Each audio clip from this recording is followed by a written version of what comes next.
Welcome to DPVD classes. So आज की video में करने वाले हैं क्लास 10 मैथ्स और मैथ्स में करने वाले हैं एक्सरसाइज 6.1 का क्वेश्चन नंबर फर्स्ट। तो सबसे पहले क्वेश्चन नंबर फर्स्ट को पढ़ते हैं।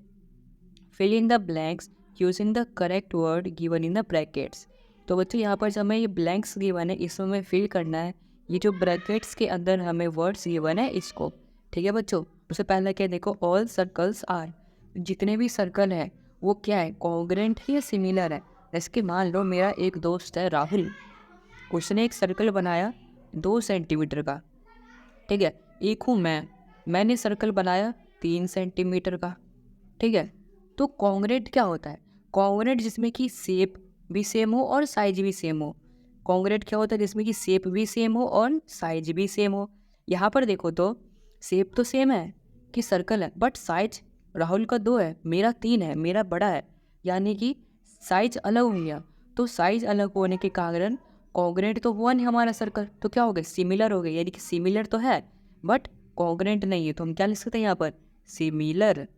आई होप आपको मेरा एग्जाम्पल और ये पढ़ाने का तरीका आया होगा समझ में। चलो अब करते हैं सेकंड। सेकंड में देखो क्या है, ऑल स्क्वायर्स आर, जितने भी स्क्वायर हैं क्या वो सिमिलर होंगे या कॉन्ग्रेंट होंगे। सेम वो एग्जाम्पल, बट इसमें मेरा कोई दूसरा दोस्त, तो जैसे मान लो मेरा एक दोस्त है सूरज, जिसने एक स्क्वायर बनाया जिसकी उसकी साइड रखी उसने 2 सेंटीमीटर। ठीक है, फिर एक मैंने स्क्वायर बनाया, मैंने अपना साइड रखा 4 सेंटीमीटर। ठीक है, अब देखो कॉन्ग्रेंट क्या होता है, कॉन्ग्रेंट किसको कहूँगा, इसमें कि इसका साइज बिल्कुल सेम हो, बट फिर से सूरज का साइज छोटा है और मेरा साइज बड़ा है, 4 सेंटीमीटर है ना।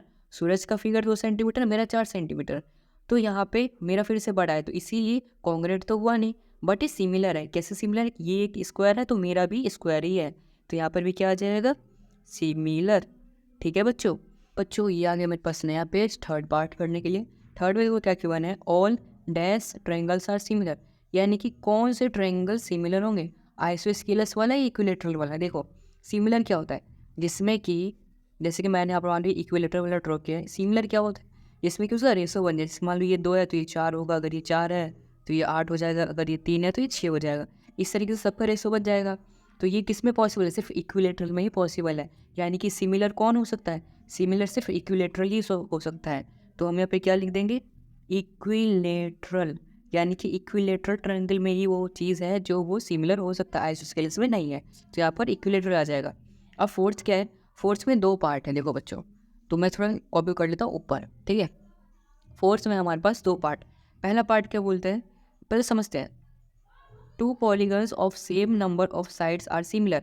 अगर 2 पॉलीगन है, जैसे कि मान लेते हैं मेरे पास एक पॉलीगन है ये ट्रायंगल, एक और पॉलीगन बना लेता हूँ जो कि मैं स्क्वायर बना लेता हूँ। ठीक है, एक मेरे पास पॉलीगन स्क्वायर है, ये भी स्क्वायर है, ये ट्रायंगल है, ये भी ट्रायंगल। ठीक है, तो पहला क्या बोला गया है, देयर कॉरस्पॉन्डिंग एंगल्स आर, इनके बीच का एंगल क्या होगा। जैसे कि मान लो एक मेरा छोटा स्क्वायर है, इसका यहाँ पर 90 आएगा, ये भी 90 आएगा, ये भी 90 आएगा, ये भी 90 आएगा। अगर वो मान लो बड़ा सा स्क्वायर है, अगर ये मान लो बड़ा है तब भी तो यहाँ पर 90 ही आएगा ना। देखो समझो, जैसे कि मान लो एक कोई छोटा सा स्क्वायर है तब भी 90 ही आएगा यहाँ पे, एक कोई इस तरीके से बड़ा सा स्क्वायर है देखो, तब भी 90 ही आएगा। यानी कि तो फिगर को कितना भी बड़ा कर लो, उसका एंगल क्या होगा, हमेशा इक्वल ही रहेगा, है ना। उसका एंगल क्या होगा, हमेशा इक्वल ही रहेगा।